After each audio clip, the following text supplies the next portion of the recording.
आंबेडकर, भारत देशात लोकशाही यशस्वी होईल असं तुम्हाला वाटतं का? नाही, ती फक्त नावापुरती असेल. फक्त पंचवार्षिक निवडणुका, पंतप्रधान पदापर्यंत. तुम्हाला काय वाटतं, निवडणुका महत्त्वाच्या आहेत काय? नाही.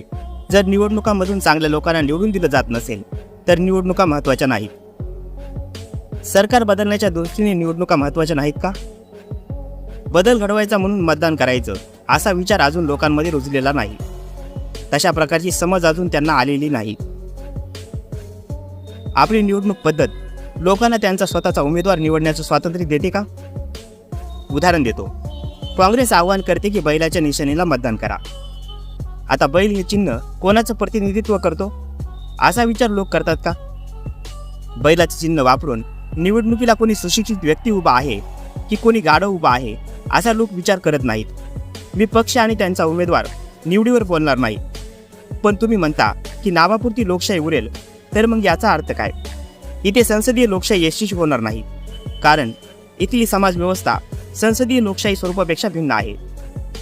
म्हणजे इथली समाजव्यवस्था असमानतेवर आधारित आहे असे तुम्हाला म्हणायचं आहे का? हो, इथली समाजव्यवस्था असमानतेवर आधारित आहे. या समाजव्यवस्थेचं पुढे काय होईल? ही समाजव्यवस्था एवढ्या सहजासहजी बदलत नसते. मला माहीत आहे, शांतता पद्धतीने ही समाजव्यवस्था बदलायला खूप वेळ लागेल, पण यासाठी कुणीतरी ठोस प्रयत्न करणं गरजेचं आहे. पण तुमचे पंतप्रधान आपल्या भाषणामधून या गोष्टीवर नेहमीच बोलत असतात. ती कधीच न संपणारी भाषणे आहेत. कार्लाइलने स्पेन्सरला भाषणाच्या कागदाचा गठ्ठा दिला तेव्हा तो म्हणाला, ओ दिस एंडलेस स्पीकिंग ॲश क्रिस्टेंडम.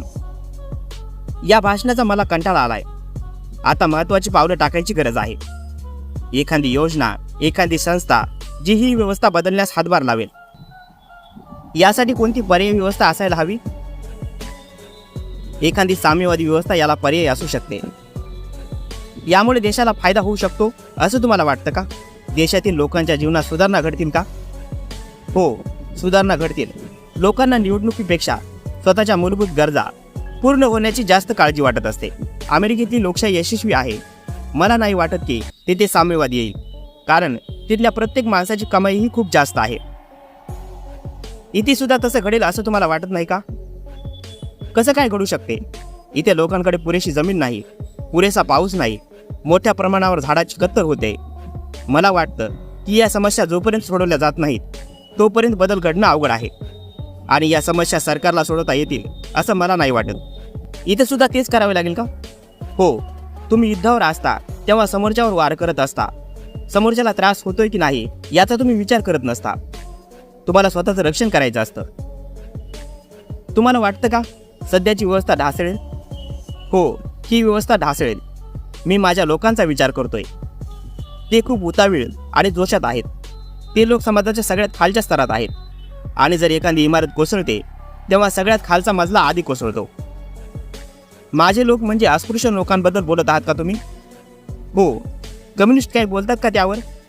नाही, कारण माझ्या लोकांचा माझ्यावर विश्वास आहे आणि माझा त्यांच्यावर. ते मला प्रश्न विचारतात आणि मला देखील त्यांच्या प्रश्नांना उत्तर देणं गरजेचं आहे.